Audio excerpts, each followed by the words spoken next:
Assalamualaikum warahmatullahi wabarakatuh and a very good evening. My name is Junaida Januin. I'm from University Malaysia Sabah. I'm going to present a paper entitled Unlocking Potential Harnessing Digital Communication Within Prison Walls. I'm the main author of this paper. Together with me, Veronica, Petrus Atin, and Wan Hurani. We three co-wrote this paper together, yeah? Right.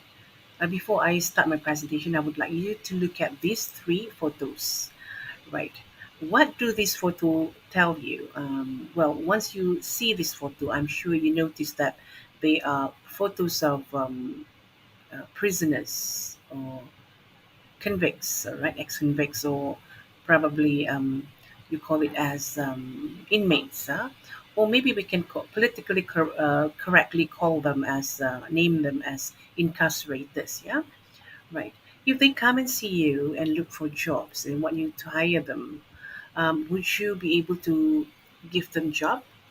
I think you're going to think twice, because they come with them, the extra baggage, the crime record with them, and I think not just you, many of us would think twice to hire them. However, we feel that it's not. It's very important for us to give them second chance because they are also useful and skillful um, human capital that can contribute to our economy. Yeah, right. With this motivation, we came up or we established the enrichment program. It was established in 2020, and we gained research. This is under the funding of Scheme Danahas, University Malaysia Sabah, and we gained research approval and clearance on 28th of April 2021. And this enrichment program is under the bigger project which is named as Prison Learning Project. And this enrichment program was designed for adult inmate learning.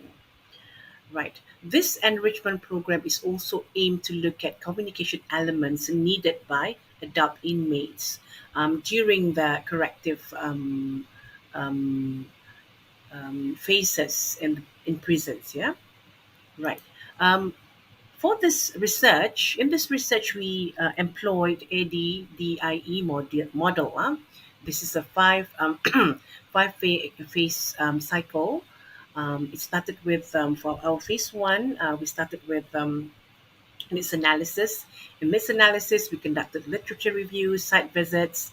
We conducted interviews with um, prison officers and with parolees. And we also analyze the existing teaching modules or the existing teaching and learning programs um, conducted by Malaysia Prison Department to see what are the things that we could help or we could offer. We're not trying to replace something. We would like to contribute to the existing learning module, the teaching and learning module. Yeah. And in phase two, we designed the content and the content of the modules. We also designed teaching and learning plans. And in phase three, we developed the modules. Develop here means we wrote the module, we revised the modules, and then we sent to we sent for expert checking. Those we sent to those who are experienced in materials development or module development. And then in phase four, this is where we implemented the modules. Uh, we taught all the four. I'm sorry, we used all the three modules um, during this phase, implementation. There are two phases here, sub phases here. The first phase is where the researchers and the prison officers worked together, collaborated together to teach to teach incarcerators the three modules. This is the first sub phase. The second sub phase in phase four is where we gave the liberty to the prison officer to conduct the lessons, the teaching, and the learning, the teaching all by themselves. However, excuse me. However, this is with our supervision, the researcher's supervision. And then in phase five, we evaluated our program, whether this program is effective, how can we help, how can we improve the program. Huh? We use two instruments. The first instrument is in-depth interview. The second instrument is survey questionnaire. For the purpose of this paper, I we used in-depth interviews with seven incarcerators. And then this is the module that I was talking about just now. It's called module komunikasi or module komunikasi Maya. And then we introduced the use of email, the use of Shopee, Boost, WhatsApp, um, Google Meet, Grab, TikTok, Facebook, and a little bit of Telegram. Yeah, we just introduced them. We did not teach them. We did not. Our aim is not making them experts in using these all these applications. We would like to introduce them. Huh? Our main is to introduce them, and then so that when they go out there, they know what all these applications are. Right. Next one. We are interested in this research. In this paper, we have two research questions. Huh? That we would like to address. The first one is what are the perceived benefits gained from learning digital communications or komunikasi maya? Yeah? And the second one is what are the challenges faced by incarcerators while learning digital communication? So this is the second research question. And in this phase, as you can see here, phase four, we evaluated, we did some evaluate. I'm sorry, in phase five, we did some evaluation. As I said before, we employed in-depth interviews with seven incarcerators. And to analyze this, we used thematic analysis. As I said before, there were two incarcerators that we interviewed. Due to security purposes, we could not disclose detailed explanation about each and every one of the incarcerators. Yeah, I think the one that you see here is the general ones. The age groups 20 to 40. They finish the secondary schools, at least lower secondary schools, and the criminal offences ranges from drugs, drugs, theft, robbery, and fraud. And they were also eligible for parole and license release. If they don't have this, they are not allowed to. We are not going to interview them, and in fact, we are not going to include them in the program. Next, so what are the findings? So to address to this in answering research question number one, what are the perceived benefits gained from learning digital communication? There are two main themes that emerged from our findings, our data. The first one is increased self worth. The second one is develop digital inclusion awareness. This is the some of the photos I would like to share with you. So these are the incarcerators. This is the researchers and a prison officer here, a prison officer who worked with me, who co-taught with me the course. Right. Next one, in under um, the main theme, which is increased self worth, we have other sub theme, three sub themes, and those are appreciation and recognition, skill acquisition, and future opportunities. Now, when prisoners when prisoners acquire skills that are relevant in today's technologically driven society, they receive validation from others, um, including peers, educators, and family members. This recognition of their efforts can positively impact the self esteem and self confidence and self worth. And then skill acquisition, learning new skill such as digital communication, can provide prisoners or incarcerators with sense of accomplishment as they develop proficiency in using technology to connect with others, to create content or engage in online activities, or they can also look for jobs via online communication. And future opportunities, they can learn well by learning digital communication. They can it may open up various avenues for them, particularly for personal and professional developments, both inside and outside of prison. well, the prospect of using the skills to access education, employment, or to entrepreneurial endeavors can enhance their self worth, so that they can strive better. Right. Next one. Next theme is develop digital inclusion. As you can see here, this is part of the teaching activities. Right. Underdeveloped digital inclusion is this reintegration and beyond, and acknowledge the importance of digital agencies.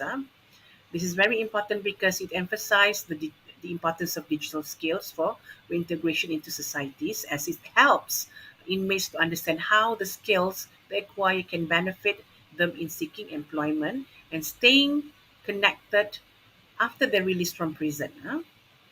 And then next one, the next finding is the next research question is, what are the challenges faced by incarcerators while learning digital communication? There are three main themes that we can see here: resource constraints, time constraints, and lastly, digital divide factors. What are those? Under constraints, resource constraints, there are two sub themes: limited access to digital gadgets. They didn't have these facilities there. Maybe because well, they often lack the necessary infrastructure, equipment, and reliable internet connectivity required for effective digital learning. Limited access to computers, tablets, or smartphone can hinder the development of digital communication. This leads to security concern. Digital devices may pose security risk within prison. They might use it inappropriately. They might use it. The incarcerators may use this for illegal activities. So at this moment, the use of internet is not at this moment is still under consideration. It's still under it's given emphasis, some emphasis, but it's not given 100% fullest access to internet. Right. Um, Next one, time constraint, limited meeting time and insufficient practice time. The incarcerators shared with us that they would like to have more time with us, more time to learn this module, and then they would like to have more practice time so that they can improve their digital skills. Next one is digital divide factors, and digital divide factors means it there are sub factors under digital divide factors. The first one is digital sentence length. I'm sorry. Next one is pre-existing digital knowledge. Next one is the next one is level of education. Right, for sentence length, it means that the longer they are in a prison, it means that they're going to experience this digital divide situation, because they are it's like they are disconnected from outside world, and it means that they are not aware of what is happening out there. um, so they're going to face this digital divide situation, or environment. Next one, pre-existing digital knowledge. Pre-existing the higher they have, or the more um, knowledge they have about digital before they came into the prison, it means that it's easier for them to learn the new skills, to relearn the new skills. If they don't have any pre-existing digital knowledge, then it's going to be difficult for them to learn this new skill.